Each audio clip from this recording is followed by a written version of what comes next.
Okay, kasama natin ang ating best player of the game, si Mr. Harms Huy, with 15 points, 1 assist, 1 steal.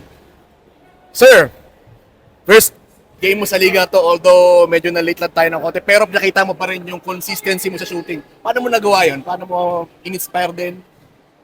Nag-adjust lang ako sa range ko kasi nung una, medyo malalakas yung mga bitaw ko eh. Kasi, syempre, walang warm-up, wala lahat. Pero dumating ako, magta-third quarter na, wala pa rin warm-up. Pero, at least nakapag-adjust din yung kamay ko at nakuha rin yung rhythm. Tanong ulit. Ayan. So, Mr. Longbang, sino mga gusto mong pasalamatan? Pinapasalamatan ko yung mga teammates ko na pumunta dito.